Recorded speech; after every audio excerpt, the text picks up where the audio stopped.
Be my symbol of peace by helping this video achieve the like goal.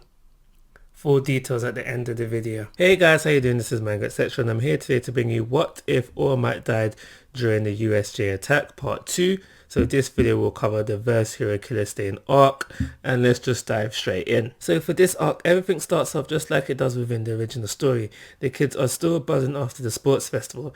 In class, Eraserhead tells them about the pro hero's interest and what it could mean for them, after he moves the class on to coming up with their hero names. This goes just like it does within the original story, but with a slight difference.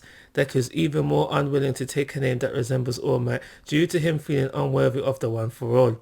So like normal, he settles on Deku. The rest of the class goes as normal. As Deku tries to leave, the principal would be present. He would ask Deku to follow him as he has a visitor.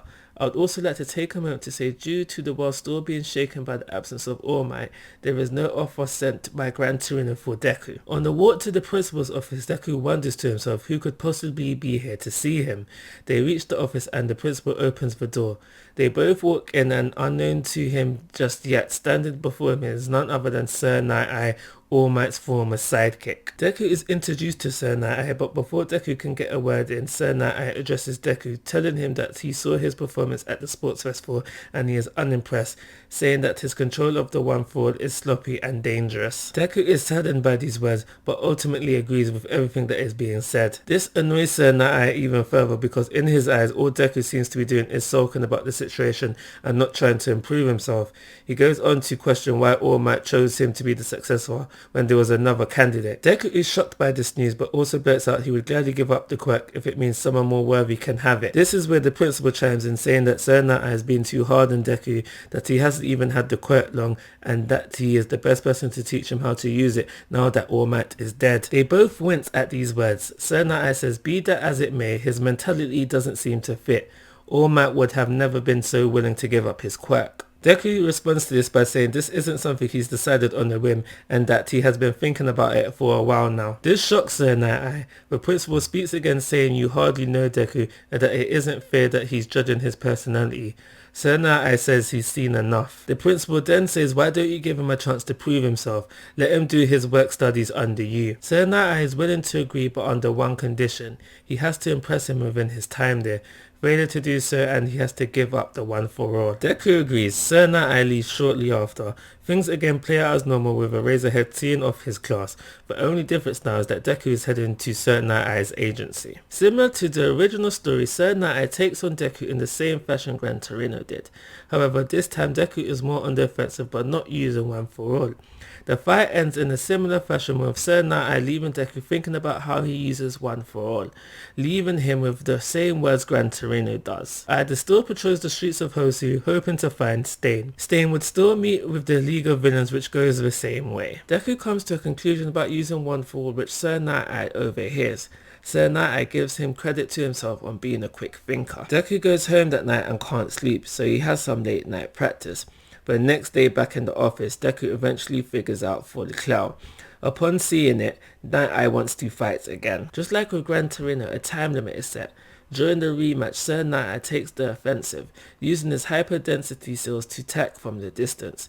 This makes it difficult for Deku to concentrate on holding the full clown. Similar to the original story, Deku is able to come up with a plan to catch Sir Night-Eye off guard. The attack seemingly misses before Sir Night-Eye says time's up. Deku is not happy with his performance. Sir Night-Eye leaves him and says work on it. As he leaves, Sir Night-Eye thinks to himself, he's already shown signs of improvement after the short time he has been here. Coincidence? Or is this part of the potential you saw in him, All Might? Sir Night-Eye touches his cheek that Deku grazed with his attack. It is the third day of the internship, and Sir Night-Eye is now introducing Deku to Miryu and Babagal. However, he doesn't tell Deku that Miryu is a third year in UA and the candidate for the One for All. He just says he's another intern. He tells them they are going to Hosu to see if they can capture the hero killer Stain. They arrived to Hosu via a different route, so unfortunately, as there was no other hero present, it is bad news for the civilians on the train Deku takes within the original story. Sir Night-Eye's agency is a huge help to the commotion. Once they run into the heroes Ida should have been with, Deku realizes he's gone MIA and runs off to go find him. Senai instructs Miiryu to go after him, which he does. Deku arrives just as usual, with Miiryu following shortly after. Ida tells Deku to stay out of it just like normal, but he doesn't listen. Deku asks Miiryu if he can handle this on his own. He wants to know how far he's come with his training. Miiryu is reluctant at first but gives him the go-ahead. The fight goes the exact same way as in the original story. At the moment where we usually have Shoto hop in and save Deku, Miiryu does it instead. Having observed his fight with Deku, he's a bit wary of the fact that Stain ingested Deku's blood. Miiryu has no trouble taking on Stain one-on-one, knocking him out and tying him up. As Deku watches, he becomes impressed by Miiryu's skill and more depressed in his own, thinking even more so he doesn't deserve the one for all. The chaos comes to an end with all the villains being captured and brought in. Shigaraki retreats back to his hideout. The next day at Senai's agency, Senai speaks to Deku before he leaves to return back to his normal life. He tells him although he has made progress over the time he has been there, he is still far from convinced he should be the successor and that he will be watching him. Deku takes this on board before thanking him for taking him on before making his way. Back in class, Eraserhead is telling the class that during summer holiday they will be doing a training camp in the woods and those who don't pass their final exams will be in for a bad time. The talk All For One and the Doctor have at the end of the arc is the same as the original story. This is where I'll be ending off this part, so without further ado, the like goal. Alrighty, so let's talk about the like goal. So I was thinking if we can get 10 likes within the first week, then I will have the next part out the week after that.